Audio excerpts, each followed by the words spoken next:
Just before you listen to today's episode, this is a quick message to remind you that if you like what you hear, you can help support History Hack, which is run entirely by volunteers using our Patreon account. There are links on all of our episodes, or if a subscription is not your thing, you can also now drop us a line on Ko-fi, which is just the equivalent of buying us a drink. So if you hear an episode, you like it, and you want to chip in just once, then you can do that too.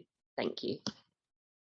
Hello and welcome to another instalment of History Hack. It's Lockie in the house today, and we are talking about, I was going to say defying gravity, but that's a song from a show, isn't it? Escaping gravity, more correctly. We have done boaty stuff recently, and now we are on to floaty stuff. There is a distinctly Bedfordshire feel to our discussion today, me accepted. Certainly my co-host Chris is up there, and so is what we're talking about. How you doing, Chris? Yeah, I'm good, thank you. How are you? All right, yeah, hanging in there. Good. What do we got? Charlotte and I moved up to Bedford 7 years ago and quickly tapped into the rich history of Bedford itself. And when you come into the town, you cannot miss the Cardington sheds. So today we are here to talk about the R101 and the Higgins Museum. So in October 2021 marks the 90th anniversary of the last voyage of the R101 airship, which left Cardington on the 4th of October 1930 and crashed, killing nearly all its 54 passengers, with only 7 survivors. To commemorate the anniversary and to celebrate Bedford's role in airship innovation, Bedford Creative Arts recently unveiled its first element of its ambitious Airship Dreams project. 4 years in the making, Airship Dreams Escaping Gravity has brought its installation to Bedford. Today, we are joined by Lydia, Saul, keeper of social history at the Higgins Bedford, and Mike Stubbs, the award-winning lead artist behind the ambitious project. Hello, Lydia and Mike. How are you? Very well, thank you. Good. Thank you. So, we mentioned Bedford's proud tradition of airship innovation in our intro. Its tradition is kept alive in recent years by the Airlander 10. Could you tell us and the listeners a bit about the history and what it is about Bedford that made it the home of the airship? I think it's quite an interesting place to start because a lot of people don't know that Bedford is inextricably linked with the airships and the airships at Cardington. They actually started during the First World War to try and combat the German Zeppelins that were coming and bombing England. And it was the Admiralty commissioned the Short brothers, who were based down at Rochester at the time, to come up to Bedford and to build the sheds and airships R31 and R32 here at Cardington. And they also built a village called Shortstown to house their workers. And the reasons for Bedford was that it was flat, there was space, and the Zeppelins couldn't quite get here as far as this far north at the time, so we were relatively safe from being bombed. Unfortunately, they actually only finished the airships 2 weeks before the end of the First World War. It took such a long time to build the sheds and build the airships. But in the 1920s, there was a new type of scheme, the Imperial Airship Scheme, and these airships started being looked at for commercial luxury travel, along with some military side issue things they were doing as well. But the real crux of it was that the Air Minister, Lord Thompson, was really keen to get to a Imperial conference in India, and so the R101 was built and was then commissioned to fly to India. And as you mentioned, sadly, didn't make its destination. I don't know, Mike, did you want to come in here and just talk about your interest in the airships at Cardington? I suppose, my first experiences of lighter than air vehicles was as a young boy in Bedford, not far from Brickhill, where you are, Chris. I was sort of between Brickhill and Putney. So it was not unusual to see barrage balloons on the horizon as a child. And then a little bit later, we would, of course, witness the slow drone of the Goodyear blimp. And we'd kind of maybe run out in the garden and have a look at that. That was the experience for many people in Bedford in the late 70s and the 1980s. So quite a rare experience, maybe, in terms of the rest of the country. And then, of course, as you so rightly say at the beginning, the sheds themselves were vast and they loom on the horizon, and they were a place of mystery because not many people got inside them. But we also know that they, apart from housing and having airships constructed within them, they were the home to many activities which were quite diverse, ranging from anti-riot training with the police, parachute training with the Royal Air Force. Numerous pot bands did practices there, including wet, wet, wet. They did setting fire to buildings inside it and then putting them out again with the fire service. So it's quite a rich sort of cultural history within those sheds. Fantastic. That's really, really interesting. We'll talk about the exhibition in a bit more detail in just a sec, but for the uninitiated on the R101, because I think maybe kind of through little bits of documentary and things, there's maybe like a diffusive knowledge of the R101 without a lot of its kind of specifics and kind of what happened to it, crucially as well. So let's talk about that for a second. What are the kind of basics? One of the key things would be that whereas the Hindenburg was documented on film, and it had a film crew on board, and its disaster was documented visually, the R101 basically, when it crashed into the cliff on the coast of France, kind of was not evidenced. Like, there are photographs of the aftermath of the sort of skeleton of its frame embedded in the ground, but the crash itself is sort of invisible in terms of visual history. So that's partially why it doesn't really figure within history making, maybe. I think we were trying, when we first started the project, we did a little introductory video about the R101, but for anybody who hasn't heard of the R101, it is R for rigid airship, and it was really important to the kind of the Admiralty. The reason why the Cardington sheds are called sheds is because it was through the Admiralty and not through the Royal Air Force. So they're not called hangars, although some people do call them hangars these days, but they are actually known as sheds because they were effectively flying ships. And so they had a shed to house the ship. And so that's why they're called the sheds. The R101 was the largest airship to ever be built in the UK. It ended up being, it was extended, so eventually it was 777 feet long, which was about 3.5 football pitches long.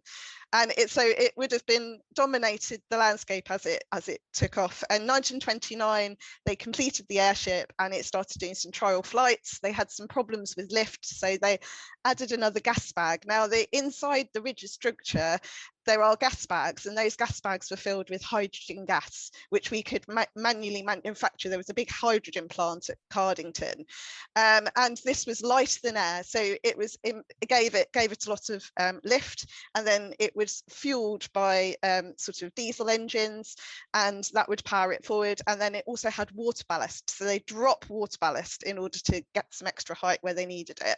So getting that balance right between the amount of lift and the weight of the ship and the amount of fuel you had was quite an interesting conundrum at the time, and is some of the issue about what happened to it.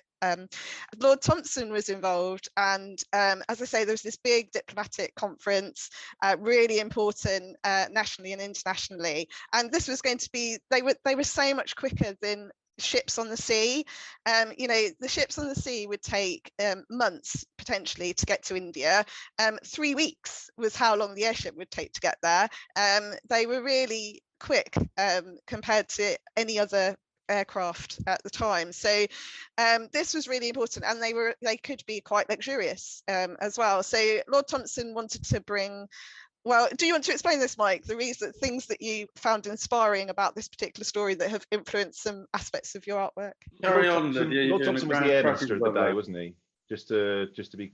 Was he Sorry, Andy. Was he the one who was the air minister of the day? Yeah, Lord Thompson was the air minister at the time. Sorry, I should have said that. Lord Thompson was the air minister at the time, and he was a real driving force behind the airship going on that particular journey at that particular moment in time. So it was scheduled to leave Bedford on the 4th of October, and then to arrive. And he wanted to take gifts for the diplomatic conference, and so he took two very large rugs, one of which he wanted to be laid in the lounge of the R101, and the other was to be as a gift. But of course they were really heavy, so the poor crew were there taking biscuits out of biscuit tins, we've heard, in order to try and reduce the amount of weight, in order to get that balance right that we were talking about. And also the other thing that happened that evening was the weather was not as good as they would have liked. Airships really do like not too windy, not much rain, really nice calm weather, and so unfortunately, as the airship left on the 6 o'clock in the evening at the on the 4th of October, some rain came in across as it was crossing the channel. It was pretty heavily laden with all the things that were on board and all the people that were on board. 54 people were on board, and unfortunately, yes, did crash into a hillside in Beauvais in France. Just after this, coming up to 2 o'clock in the morning, and quite suddenly they just lost quite a lot of lift, and unfortunately because the engines were pushed up into the body of the airship, the people were inside the body of the airship in the accommodation. It caught alight and everyone pretty much died, unless they were very fortunate and had water ballast fall on them, which kept them from catching up fire basically. So unfortunately the whole ship, all we had was the metal girders on the hillside, and a few people were rushed to the town hall at Beauvais and given us some medical attention, and so actually there were 8 people initially survived, but then only 6 of those 8 people actually entirely survived. 2 people passed away afterwards, so it was a very disastrous. I mean, there was many people on board, both staff, crew, and some VIPs, like Lord Thompson, that were killed outright. And so they decided they better not fly any more airships after that point in time, because it had been such a disaster. And of course, a lot of the very skilled engineers and designers were also on board. So it was a real tragedy for everyone. Wow, that's fascinating. Such history there. So based on that information you've given us, how does this lead on to Airship Dreams Escaping Gravity at the William Harper Gallery, which was set up by Mike? Well, in 2000, I made an art exhibition in Bedford about car culture and car racing. So as a young man, I spent far too much unhealthy attention on cars and bikes. And of course, that raises a question about gender and identity. But as a contemporary artist who's, done work and made work and shown it all around the world, that was the first time I'd made work in Bedford, my hometown.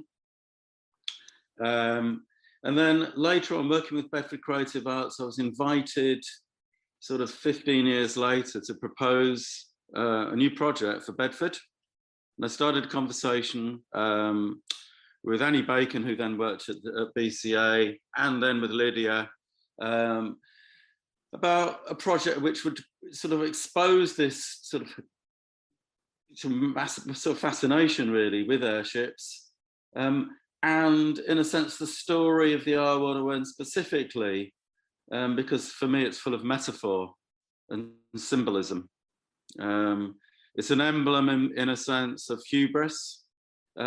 Itself as a device is both a conceptual surface to project ideas onto, and then in a sense it's a sort of utopian, futuristic version that people could aspire to, and that's, in a sense, that's part of our human condition, to want to will something better for everybody for the future. But of course, then when we see all the black and white photographs in the archive of men in top hats getting on board and women doing the work of scraping the animal skins to make the gas bags inside, you realise that this is also a story of class and privilege. And for me, that coincided with the referendum and Brexit. So for me, this is also related to my identity in relationship to Bedford, a small town in England, a small island, and its relationship to the rest of the world. The fact that the the program was called the Imperial Airship Program, and of course its destination when it crashed was Karachi, and this is prior to the partition of India. Is a sort of massive image of Britain's attempt to kind of establish itself as a colonial player again after the part failure of the First World War. And unfortunately, we're still seeing many of those kind of colonial imperial maneuvers play out in contemporary life right now with Afghanistan or Iraq. Things haven't changed much. So for me, this is a very contemporary work. This is not celebrating a history of the airship at all. It's actually using it as a metaphor to discuss contemporary issues. The fact that the contemporary work sits alongside the historic project is really, really interesting. So that Lydia and myself work very closely with a guy called Den Birchmore, who was originally the shed manager at Cardington, and he trained parachutists and he was an expert in dirigibles. But in his later life, he became a curator of the airship collection. And then when that airship collection was sort of moved from the shed, he then established a collection of his own in his garden shed on retirement. And he made that available to the public for a good 5 years with Jean, his partner. Now, Den, unfortunately, is no longer with us, having died fairly recently. But we did have good contact with him, and he was a sort of massive source of anecdote and assured history, along with the Airship Heritage Trust, with Alistair, etc. So the museum show, in a sense, is a kind of community curated exhibition of items and ephemera donated by community members, enthusiasts, people passionate about the airship programme and Cardington. And in itself, that it started out as being an art project itself alongside the new media installation. But because of we having to do this under a pandemic, it became more virtual, and Lydia and her team at BCA had to, at the Higgins, sorry, had to really kind of drive that forward under fairly difficult circumstances. Well, I was going to kind of ask about the pandemic. I guess sort of keen mathematicians who are listening will twig that 1930 to 2021 is 91 years, and so you clearly had a bit of a kick on there. What's the challenge? Because I know from my research, getting into archives recently has been very, very difficult. And so how has that kicked you back? Well, obviously, the event itself was postponed for 12 months. It was intended to take place in 2020 for the 90th centenary, you're correct.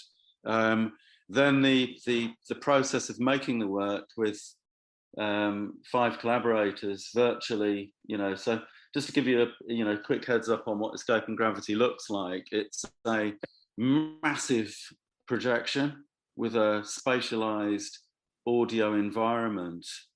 So my background was being more influenced by stuff like Kraftwerk or Massive Attack or U2 in terms of their skill at producing audiovisual shows. So I'm very much into new media and cinematic projection. So this is really kind of cutting edge new media.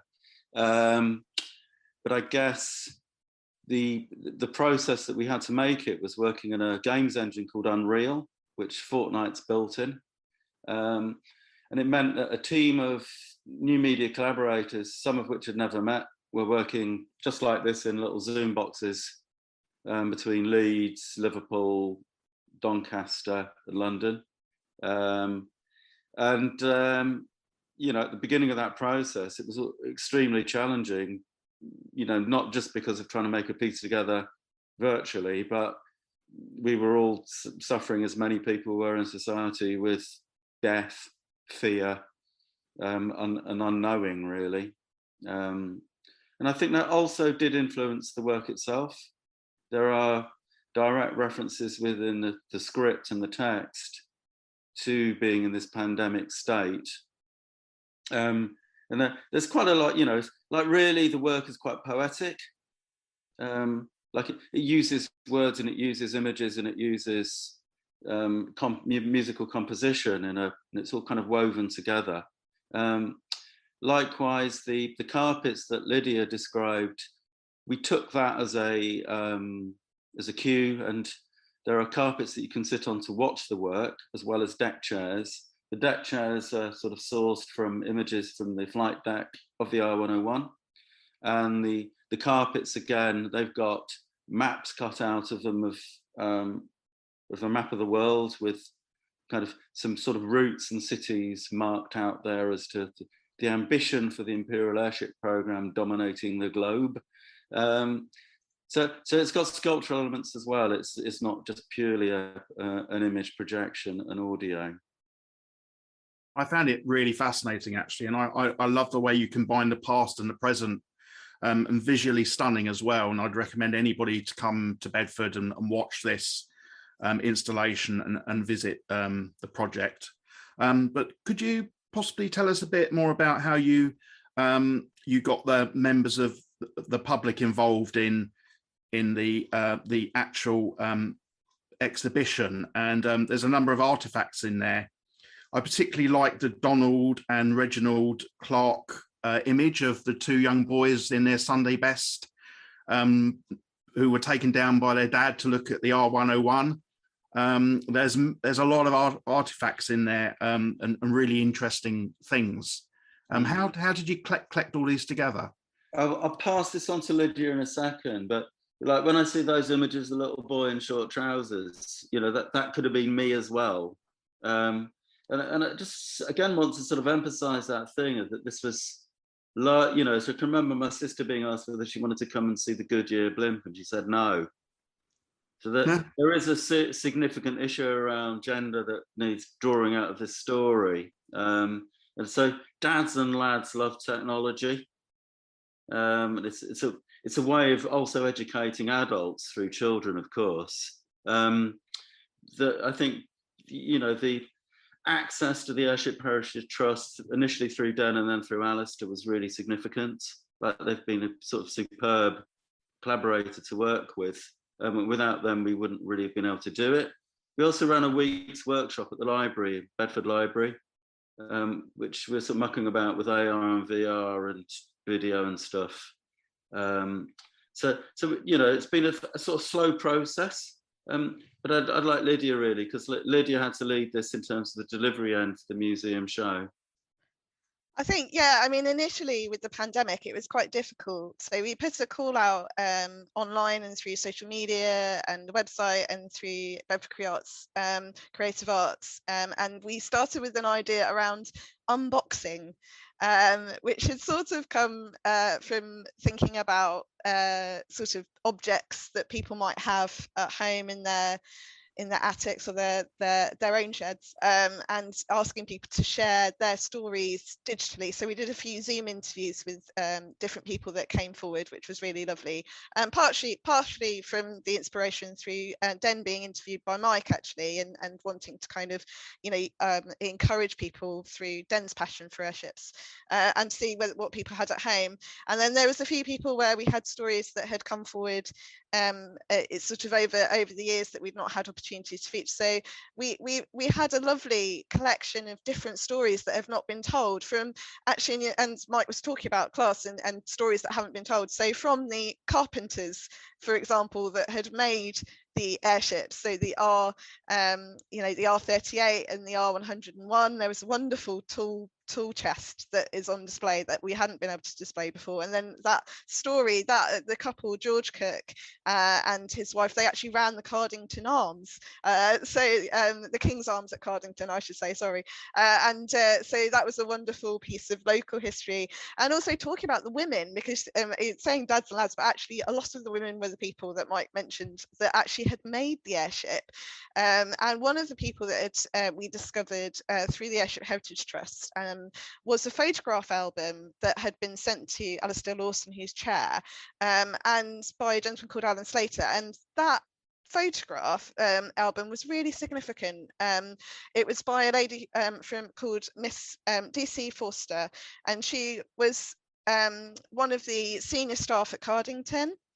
and she looked after the outer coverettes. So they were the people that made the outer cover for the R101, and there were pictures in this album that have never been seen. And we also discovered that Miss Cochrane Foster was actually the girl in the deck chair. So we have deck chairs in the artwork, and we discovered there was some press images of women in a deck chair with who we discovered Sergeant Johnson behind her, one of the officers, and it was wonderful to see those pictures. And there's also a picture of a sports day of the women taking part, which actually, obviously, the Higgins is based at the Higgins Brewery in Bedford. And there's a wonderful advertising banner behind them saying that that was the beer tent at the sports day. So there was lovely, lovely things like that. And also a wonderful woman called Hilda Lyon, who was actually one of the designers for the R101, who hadn't had much attention in the past, and so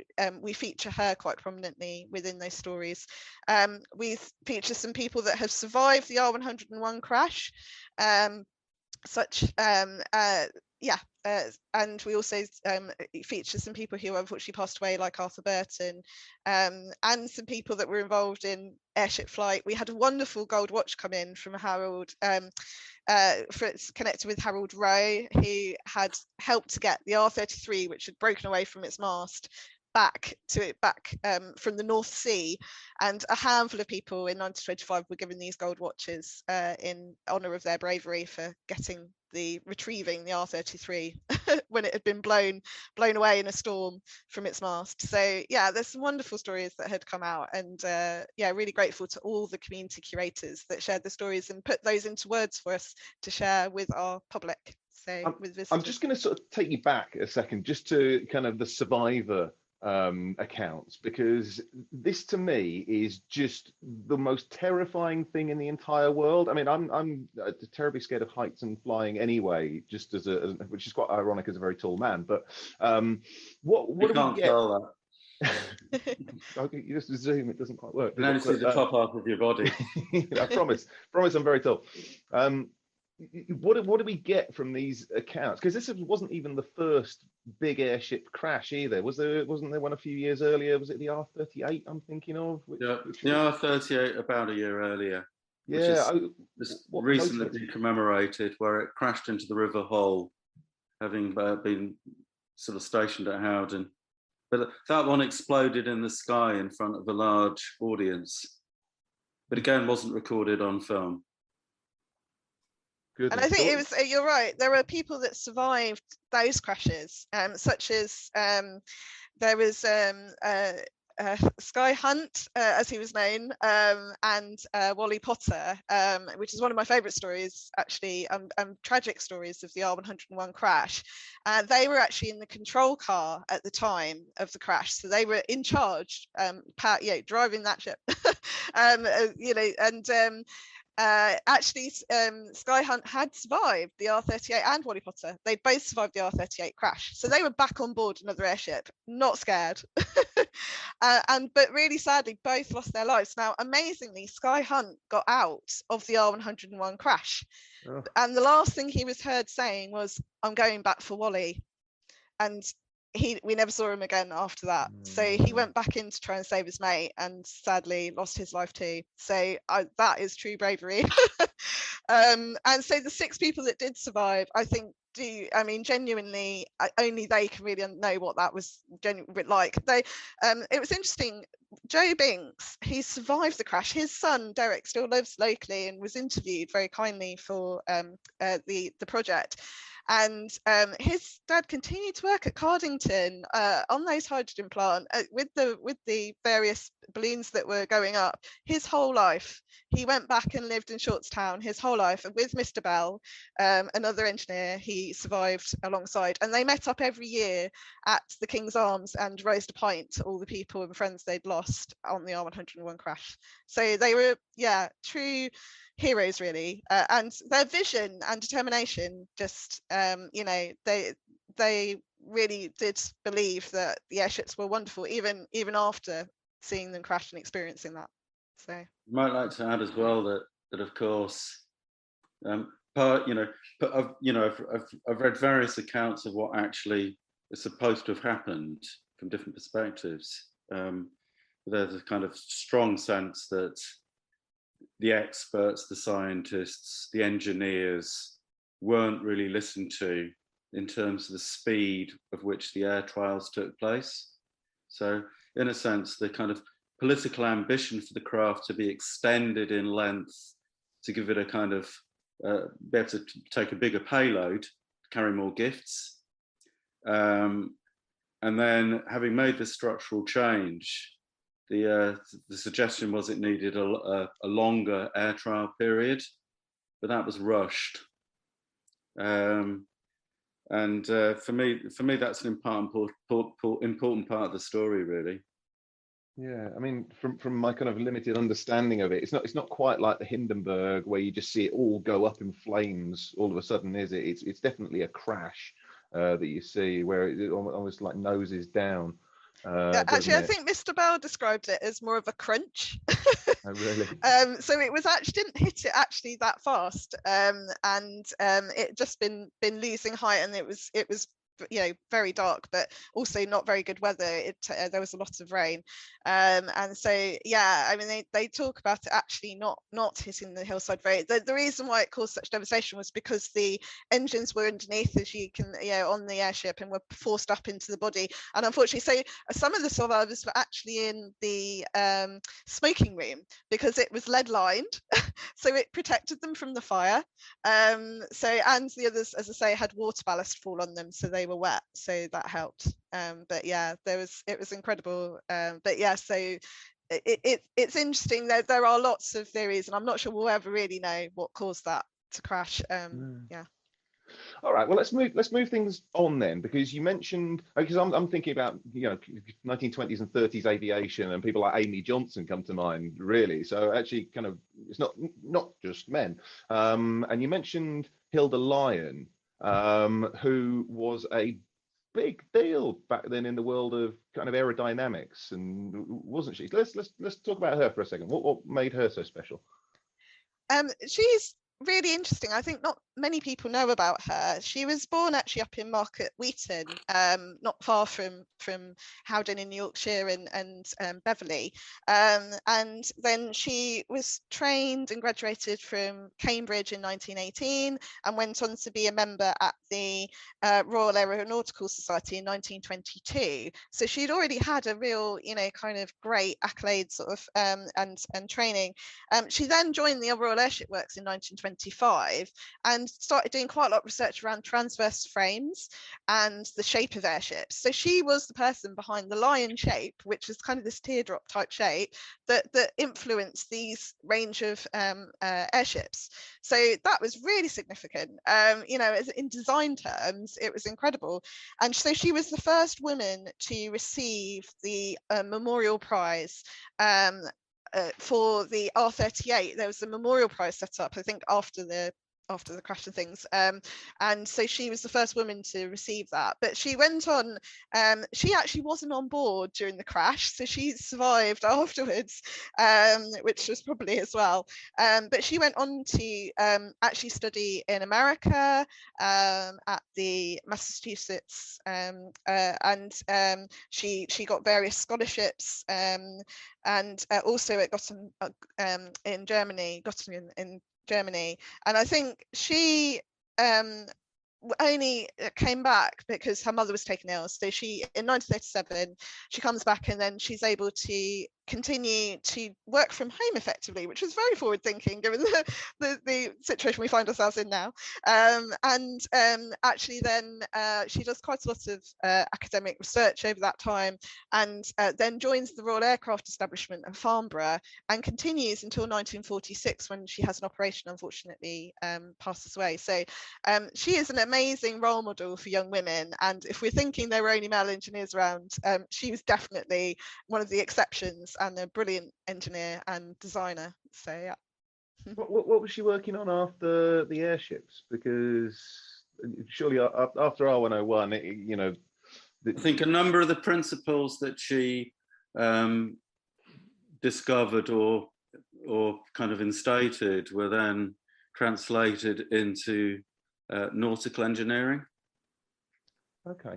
And Yeah, also there was some aeroplanes as well. So during the war, during the Second World War, she worked on stability analysis of the hurricane's rudder. That was her principal area of research. So yeah, she was very highly regarded. Yeah. Good. What an amazing woman. Yeah. So with all this amazing content for the 90th anniversary, how is Bedfordians going to see this? Have you had a lot of interest in it? Because having come from London and moved here, I really, really tapped into the rich history of this town, and it needs to be told. So let's bring people to your exhibition.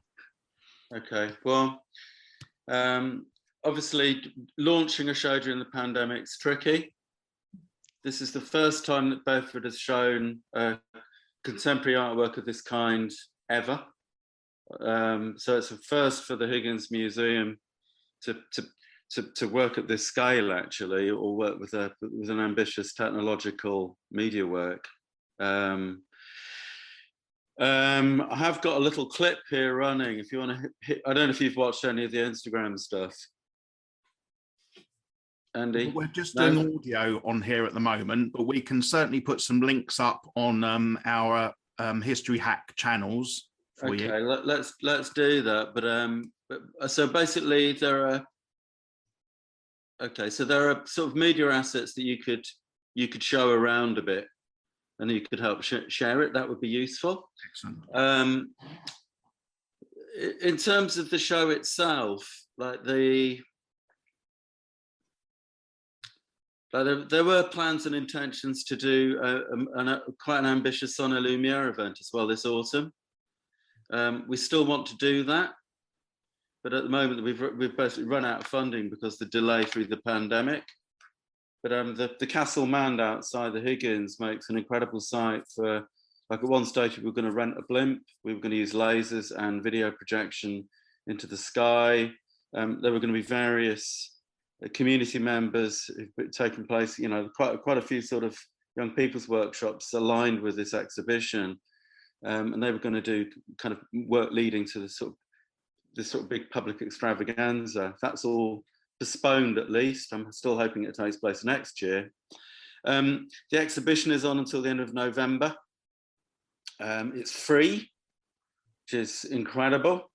It's 40 minutes from London on the train. Bedford is extremely accessible, and so there's a regular train service. And we're hoping it'll sort of put Bedford on the map as being a place where kind of, you know, really exciting contemporary art can take place. And I think also, just to let people know, we are planning some workshops. So if you're interested, we were planning some workshops for Bedford Fun Palaces, which is a national initiative, actually, the Fun Palaces weekend on the 2nd and 3rd, which is just coming up to the 91st anniversary of the airship flying. And so we're hoping to do some sound workshops with Roger Illingworth, who took part in producing the sound for the artwork, and also Anne-Marie Abbott, who did an awful lot of work with Shortstown School, which was wonderful to work with them, and Bedford College, who also produced some fantastic posters that were both inspired sort of past, present and future, that are on display at the Higgins as well. So there's quite a lot of community collaboration there as well. So if you want to have a go at making your own little model airship, Anne-Marie is going to be doing that. So there'll be some time slots to book in on the Higgins website coming up soon on the 2nd for the 2nd of October, and then we're also we've had some brilliant feedback, actually, in the gallery. So I do encourage people to come and see the contemporary artwork, because lots of different people are experiencing it, and from young 5-year-olds dancing in the gallery and having a whale of a time, to older people really being amazed and inspired by it, and I think also really appreciating the community stories that have been shared that they just didn't know anything about, you know, sort of some of the men and women that have, you know, made the airships, and you know, thinking about how we commemorate in the future as well. We'd love this to be kind of a stepping off point to building up to the 100th anniversary in 2030, and as Mike said, you know, it'd be wonderful to do a big event and to gather more interested interest in the community. So yeah, that's kind of where we're headed with it, really. I suppose it's nice, isn't it? You've got things like the Sonne Lumiere idea to kind of bring out, or almost you're keeping your powder dry almost for the 90th, and then you get to unleash something massive for the 100th, which would be awesome. And in the meantime, dancing with 5-year-olds and kind of having Exactly. fun, or old people, whoever. Yeah, that'll work too. I suppose, like, to sum up, I think the R101 for me, yeah, you're right, Mike, and when you say there's this element of hubris to it, but it's also just, it feels to me like a missed opportunity, because you've clearly got tremendously talented individuals working on this, and there was the potential. I mean, in terms of the concept, the idea of being able to move large distances relatively quickly, certainly compared to ships at the time. Can I read a little bit to you? By all means, do. Go. A short paragraph. Okay, here you go. So these are some of the lines that feature within part of the soundtrack, as written by myself. I am your compass. I sense the weight of your body. The body and land I will conquest, your fantasy factory. I need less ballast.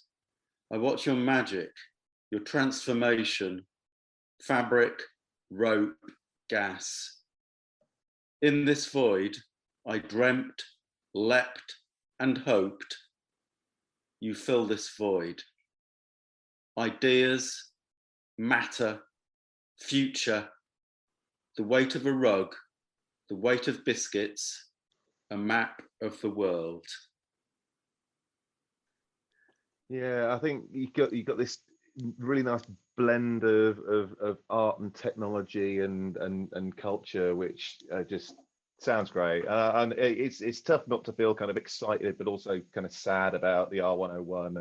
And it sounds like this exhibition is hitting that. So yeah, reasons to be cheerful in Bedford. This is one. Absolutely, go and see it, guys. Is there anything else that you'd like to say now in a quick one-liner to get people along to it? Well, there may be a forum on the 23rd of September. It's scheduled, but I'm literally in a text conversation right now with BCA about whether we can get enough speakers on the day. So if we can confirm that with you via email. As Lydia says that there are going to be workshops, we're going to also, because it's built in Unreal, we can play it live using a games controller.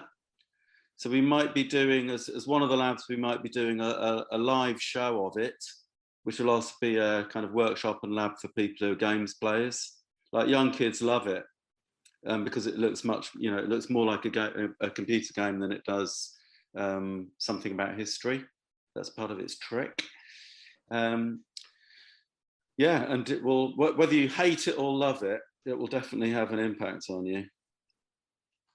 Chris certainly doesn't hate it. Do you, Chris? I loved it. Yeah, I've seen it twice, and I found it really, really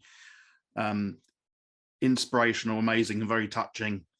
Totally. So Lydia, I'd like to say what's been wonderful and it's quite sad, but I would like to thank Den Birchmore, Jean Birchmore, and also Den's granddaughter Emily, who took part in the filming of the artwork, and his whole family, to thank them, and also to make the Airship Dreams Escaping Gravity in memory of Den, because he was a wonderful man. He was very passionate about airships, and I hope he certainly inspired me to be more passionate about airships, and I hope he will continue to do that for the community, even though finally we lost him. I've got to thank my collaborators, Roland Denning, Roger Illingworth, Dave Lynch, Rob Strachan, and Sam Weil, who are the co-producers of Escaping Gravity with myself, and of course the Arts Council, who put up most of the funding with the the National Heritage Trust, and Bedford Creative Arts, who produced it. excellent, thank you. So Lydia, can you please give us the website address and any social media that you have, so our listeners can research this and look into it further, and please visit Bedford. Sure. So you can find information at airshipdreams.com, and you can also find it at www.thehigginsbedford.org.uk as well. Those two places. Thank you very Brilliant. much. Well, thank you very much, Mike and Lydia. That has been great. It's been really, really lovely hearing about something that is just different. You know, we've done loads of boaty stuff, we've done loads of fighty stuff, but actually kind of this is a bit of a sadness tinge, but also really, really interesting piece of history. And it's been a pleasure having you on. So thank you very much indeed. Thank you very much. When our guests join us to talk about their work and their new book, the 45 minutes or so they spend with us is just a taster of all their efforts. So to this end, we have launched our very own bookshop on bookshop.org, where you can find our guests' latest and greatest books. You can support them, and you can support History Hack too. 10% of every sale via our bookshop supports the podcast and allows us to keep at it and bring you more amazing guests.